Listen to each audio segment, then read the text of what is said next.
Yes, turongeye turabasuhuje inshuti bavandimwe bakunzi ba Nzuri Business Group Limited. Reka twizere ko mukomeje kugubwa neza aho muherereye hirya no hino ku isi.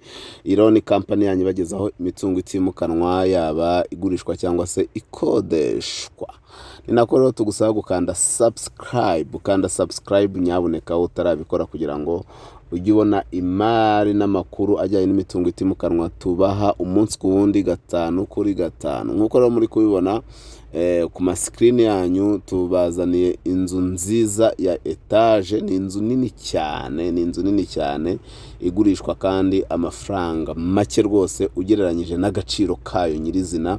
Inzu rero ikaba iri hano mu mujyi wa Kigali rwagati mu karere ka Gasabo mu murenge wa Gisozi, ahazwi nko kuri fawe, uhashatse wanahita Kagugwa, abandi niko bahita. Iyi nzu rero akarusho kayo ikaba ari inzu nini yo guturamo, ariko kandi ikaba ifite n'ikibanza kinini cyane nkuko muri kubibona ku mashusho, kubera ko iyi nzu mu by'ukuri ifite ikibanza gifite ubuso bwa metero kare 800. Abapimisha ijisho bo bakavuga yuko bushobora no kuba bugera mu 1000, ko haba harabayemo kwibeshya ku byangombwa. Iyi nzu rero ikaba ari inzu nini cyane, ifite ibyumba 5 binini byo kuryamamo, hanyuma buri cyumba cyose kikagira douche na toilette yacyo, bivuze ngo ni ibyumba 5 na douche na toilette 5. Si ibyo gusa rero, kubera ko iyi nzu ifite salon, salle à manger, ndetse ikagira na cuisine yo mu nzu kandi ikagira na stock yayo. Iyi nzu rero ni inzu y'akataraboneka, ishaka amafaranga atari menshi nyuma y'ibyo byose mbabwiye, cyane yuko nkuko nabwiye ko ifite parcelle nini, ni nako bihesha kugira parking ndetse na jardin binini cyane.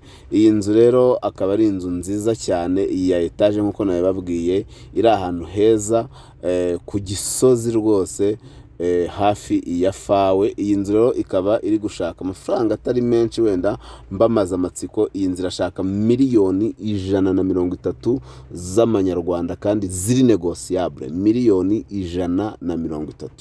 Cyangwa se unushaka kera idolari rikiri ku 1000 wakabyise ibihumbi 130 by'amadolari, ariko mu by'ukuri ni miliyoni 130 z'amanyarwanda bashobora no gukaturaho wenda makeya, nubwo ataba menshi, ariko nyabuneka yisure, hanyuma nawe wikunde uvuga uti ndishyura aya ngaya. Ni inzu ifite ikibanza kinini nkuko bibabwiye, metero kare 800, ubuso igiciro kikaba miliyoni 130.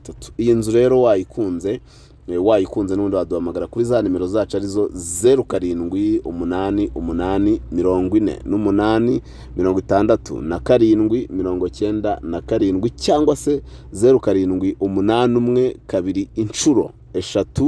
0712 Si ibyo gusa, ushobora kudusanga aho dukorera, ni mu nyubako ya Centenary House, ni muri etage nyine ya kabiri ukizamuka muri ascenseur, tukata iburyo bwawe ugahita ugera kuri Nzuri Business Group Limited, company yanyu rwose ibagezaho imitungo itimukanwa, yaba igurishwa cyangwa se ikodeshwa.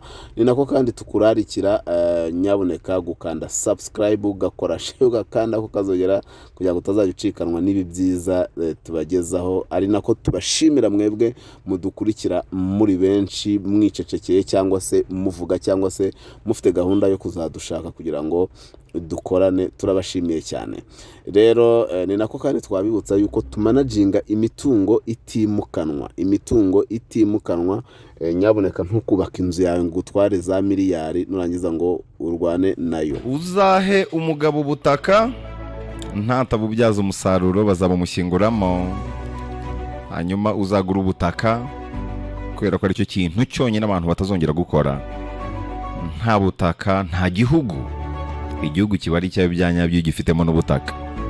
Umuntu uzi ubwenge kandi ushaka kubona ejo hazaza heza, nuriya ushora mu mitungo itimukanwa. Nimvuga imitungo itimukanwa rero, nkavuga ubutaka, ujye uhita wumva Nzuri Business Group Limited. Nibo bambere hano mu Rwanda mu gutanga serivisi ijyanye n'ubutaka. Waba ushaka kugura, kugurisha ikintu gifitanye isano n'ubutaka, wegera Nzuri Business Group Limited. nibo ba mbere hano mu Rwanda mu kuranga amazu. Bashobora kukurangira amazu kuva kuri miliyoni 10 kuzamura. Bashobora kukurangira ibibanza kuva kuri miliyoni 4 kuzamura, mu gihugu hose n'umujyi wa Kigali urimo. Nzuri rero yubahwe n'ubukombe muri kino gihugu. Icyo Nzuri itandukaniyeho n'abandi no kukugurisha cyangwa se kukurangira ahantu hatari mu bibazo. Nzuri gufasha kugura ahantu hatari mu manegeka, hatari mu gishanga, hatari mu litige, bakanagufasha guhitamo neza. Banabafasha gucunga neza imitungo yanyu itimukanwa, bakabafasha kuyibyaza umusaruro. Bakabakorera mu mujyi wa Kigali muri Centenary House muri etage ya 2. Ku bindi bisobanuro bahamagare kuri ya nimero yabo yoroshye cyane 0788 48 67 97 0788 48 67 97. Bafite n'indi ya 0788 23 0 1 2 3 0788 2 2 2 0 1 2 3.